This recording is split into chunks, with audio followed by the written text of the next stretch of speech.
تیزابیت یا ایسیڈیٹی یہ ایک ایسی اذیتناک اصطلاح ہے جس نے موجودہ جدید زمانے کو اپنی دہشت کی لپیٹ میں لے رکھا ہے۔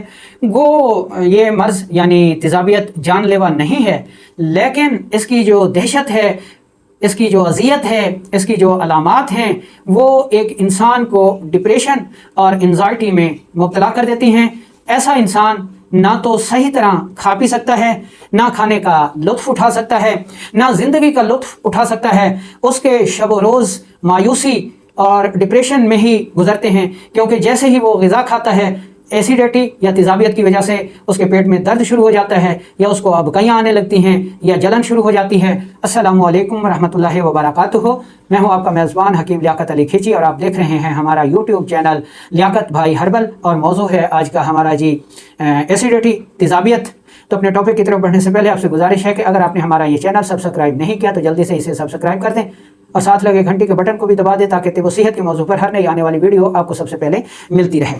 تو دوستو، تیزابیت یعنی ایسیڈیٹی، سب سے پہلے ہم یہ پڑھ لیتے ہیں کہ یہ ہے کیا۔ دوستو، ہمارا جو معدہ ہے وہ نظام ہضم کا ایک اہم آرگن ہے۔ ہم جو بھی غذا کھاتے ہیں، یہ جب معدے میں پہنچتی ہے تو ہمارے جسم میں معدے میں تیزاب پیدا ہوتا ہے، جو کہ اس غذا کو ہضم کرنے کے لیے بے حد اہمیت کا حامل ہوتا ہے۔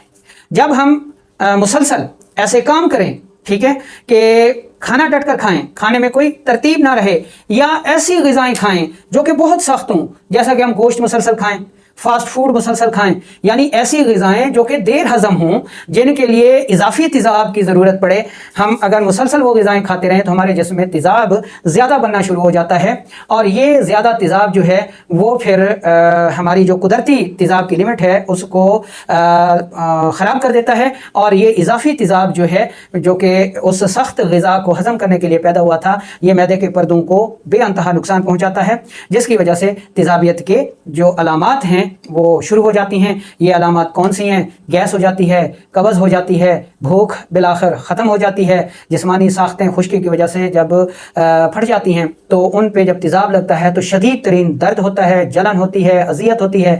ایسا انسان جب بھی خوراک کھاتا ہے تو چونکہ اس خوراک کو ہضم کرنے کے لیے تیزاب پیدا ہوتا ہے، اور تیزاب کی زیادتی کی وجہ سے معدے کی اندرونی تہہ پھٹ چکی ہوتی ہے، تو جیسے ہی اب یہ تیزاب کھانا معدے میں پہنچتا ہے، تیزاب جو ہے وہ ان زخموں پر لگتا ہے، تو ایسا انسان چیخیں مارتا ہے، چلاتا ہے، اس کے شب و روز انتہائی اذیت میں گزرتے ہیں، اور بہت ہی قابل رحم اس کی حالت ہو جاتی ہے۔ ٹھیک ہے جی، تو یہ ہو گئی اس کی تیزابیت کی، ایسیڈیٹی کی علامات۔ تو اب ہم چلتے ہیں جی کہ ہم نے اس کا علاج کیسے کرنا ہے۔ ٹھیک ہے جی، تو دوستو، سب سے پہلے تو ہم نے اپنے غذائی معمولات کو ٹھیک کرنا ہے کہ کوئی بھی غذا جو ہے وہ ہم نے اپنی قدر سے زیادہ استعمال نہیں کرنی، اپنی قدر سے زیادہ استعمال نہیں کرنی۔ گوشت ہے، فاسٹ فوڈ ہے، جتنی بھی چیزیں ہیں ان کو اعتدال کے ساتھ کھانا ہے۔ گوشت جب بھی کھائیں اس میں کوئی نہ کوئی سبزی ملائیں، کدو شریف ملائیں، سبز توری ملائیں، ٹینڈا ملائیں، باہر والے کھانوں سے، تیز مرچ مسالے سے، بیکری مصنوعات سے، یعنی یہ تمام چیزیں جو ہیں وہ تیزاب کی پروڈکشن کو بڑھاتی ہیں، اور جب تیزاب کی پروڈکشن بڑھتی ہے تو پھر بہت زیادہ اذیت کا سامنا کرنا پڑتا ہے۔ ٹھیک ہے جی، اچھا، اس کا جو اصول علاج ہے اس کو ہم دو حصوں میں تقسیم کرتے ہیں کہ جب تک معدے میں زخم نہیں ہوا ہوتا، خون نہیں آتا، تو تب کی جو تیزابیت ہے اس کا علاج الگ ہے، اور جب معدے میں زخم ہو جائیں، اس سے خون آئے، السر معدہ ہو، ٹھیک ہے، ڈاکٹر کہیں جی کہ اینڈوسکوپی کروائیں، فلاں فلاں، تو تب جو ہے وہ اس کا علاج الگ ہے۔ اچھا، اس میں ہم سب سے پہلے آپ کو یہ بتا دیتے ہیں کہ جب معدے میں زخم ہو جائے، ٹھیک ہے، ٹیسٹ کرا کے آپ کو پتہ چل جائے کہ آپ کے معدے میں زخم ہو چکے ہیں، اور اس کی سب سے بڑی نشانی یہ ہے کہ کھانا کھاتے شدید درد ہوتا ہے اور خون بھی آتا ہے، تو یہ معدے میں یا آنتوں میں زخم کی اہم علامات ہیں کہ آنت یعنی بڑے پیشاب کے راستے خون کا آنا، چھوٹی آنتوں میں زخم کی وجہ سے، کولون آنت میں زخم کی وجہ سے خون آ جائے، یا معدے کے راستے خون آ جائے، تو اس کا مطلب ہے جی کہ تیزابیت نے اب جسم کے اندر زخم ڈال دیے ہیں۔ تو ایسی صورت میں آپ نے کون سا علاج کرنا ہے، سب سے پہلے یہ سمجھ لیں۔ اچھا، آپ نے ایک گلاس دودھ لینا ہے، ایک گلاس دودھ میں آپ نے شہد جو ہے وہ 1 چمچ ڈال کے صبح دوپہر شام پینا شروع کر دینا ہے۔ یہ تیزابیت کا بے حد زبردست علاج ہے ایسی صورت میں جب جسم سے خون آ رہا ہو۔ کون سا علاج؟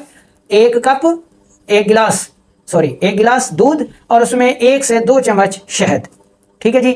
اس کے علاوہ اگر آپ کو شہد نہیں ملتا تو 1 کپ جو ہے دودھ میں آپ نے 1 چمچ بادام روغن ڈال دینا ہے. یہ بھی آپ پی سکتے ہیں. یہ بھی جسم کے اندرونی زخموں کو دور کرنے کے لیے بے حد مفید ثابت ہوتا ہے. اس کے علاوہ 1 کپ دودھ میں 2 چمچ گلقند ملا کے آپ استعمال کریں. یہ بھی تیزابیت کا بہترین علاج ہے اس وقت جب اندرونی زخموں سے تیزابیت کی وجہ سے خون آ رہا ہو. ٹھیک ہے جی. اب ہم اس تیزابیت کا علاج بتاتے ہیں جس میں خون نہیں آتا، شدید درد ہوتا ہے، گیس ہوتی ہے، قبض ہوتی ہے. تو ایسی صورت میں آپ نے کیا کرنا ہے کہ جب تیزابیت تو ہے لیکن خون نہیں آ رہا، ٹھیک ہے، شدید درد ہے، گیس ہے، تیزابیت ہے، جلن ہے، تو ایسی صورت میں آپ نے 1 گلاس پانی لینا ہے. اس میں آپ نے 1 گرام کالا نمک ڈال دینا ہے. ٹھیک ہے جی. اور 1 چمچ آپ نے ادرک کا رس ڈال دینا ہے. ٹھیک ہے جی. اور اس کو آپ نے اچھی طرح حل کر لینا ہے. 10 قطرے اس میں آپ نے لیموں کے رس کے ڈال لینے ہیں اور یہ آپ نے پی لینا ہے. دن میں 1 دفعہ 2 دفعہ استعمال کریں. تو یہ ریمیڈی جو ہے وہ تیزابیت کا بہترین علاج ہے، اس تیزابیت کا جب ابھی تیزابیت نے زخم نہیں بنائے اور خون آنا شروع نہیں ہوا. میری آپ سے یہ گزارش ہوگی کہ اگر آپ کو تیزابیت کی زیادتی کی وجہ سے زخم ہو گئے اور خون آ رہا ہے تو تب آپ اپنا علاج خود ہرگز نہ کریں بلکہ اپنے معالج کو دیں علاج کا موقع. ہاں اگر تیزابیت ہے، معمولی حد تک ہے، ٹھیک ہے، معمولات ڈسٹرب ہوتے ہیں، کوئی زیادہ سیریس مسئلہ نہیں ہے، تو پھر آپ یہ نسخہ استعمال کر سکتے ہیں. اس کے علاوہ آپ یہ نسخہ اس طرح بھی استعمال کر سکتے ہیں کہ آپ نے کالا نمک لینا ہے، اس کا پاؤڈر کر لینا ہے، ادرک لینی ہے جس کو خشک ادرک یا سونڈ بھی کہا جاتا ہے، اس کو بھی لے کے پاؤڈر کر لیں. یہ 2 چیزیں ملا کے رکھ لیں. ٹھیک ہے. آدھی چائے والی چمچ صبح دوپہر شام استعمال کریں تو یہ تیزابیت کا بہترین گھریلو قدرتی علاج ہے. بنائیں، استعمال کریں اور دعاؤں میں یاد رکھیں.